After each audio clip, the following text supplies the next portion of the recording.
இந்த ஆண்டு வரவு செலவு திட்டத்தில் நீர்ப்பாசன கட்டமைப்பின் அபிவிருத்திக்காக ஒதுக்கப்பட்ட நிதியை அடுத்த 8 மாதங்களுக்குள் முழுமையாகவும் செயல்திறன் மிக்க வகையிலும் பயன்படுத்த வேண்டியதன் அவசியத்தை ஜனாதிபதி அனுரகுமார திசாநாயக்கா அதிகாரிகளுக்கு சுட்டிக்காட்டினார்.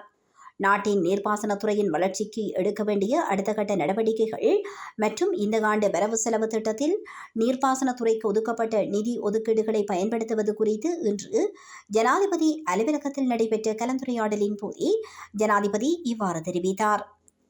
விவசாயிகளின் நீண்டகால பிரச்சினையான நீர் பிரச்சினைக்கு நிரந்தர தீர்வை வழங்கும் நோக்கில் இந்த ஆண்டு வரவு செலவு திட்டத்தில் நீர்ப்பாசனத்துறைக்கு அதிக அளவு நிதி ஒதுக்கப்பட்டுள்ளதாக இதன்போது ஜனாதிபதி தெரிவித்தார்.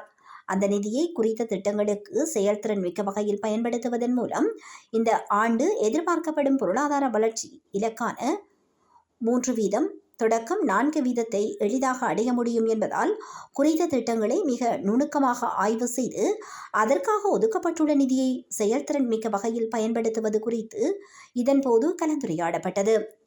விவசாயம், கால்நடை வளங்கள், காணி மற்றும் நீர்ப்பாசன அமைச்சர் கே.டி. லால்காந்த, காணி மற்றும் நீர்ப்பாசன பிரதி அமைச்சர் வைத்தியர் சுசில் ரணசிங்க, விவசாயம், கால்நடை, காணி மற்றும் நீர்ப்பாசன அமைச்சின் செயலாளர் டி.பி. விக்ரமசிங்க, ஜனாதிபதியின் சிரேஷ்ட மேலதிக செயலாளர் கபில ஜனகபண்டார மற்றும் விவசாயம், கால்நடை, காணி மற்றும் நீர்ப்பாசன அமைச்சின் சிரேஷ்ட அதிகாரிகள் மற்றும் நீர்ப்பாசன திட்ட பணிப்பாளர்கள் உள்ளிட்ட பலரும் இந்த கலந்துரையாடலில் கலந்து கொண்டனர்.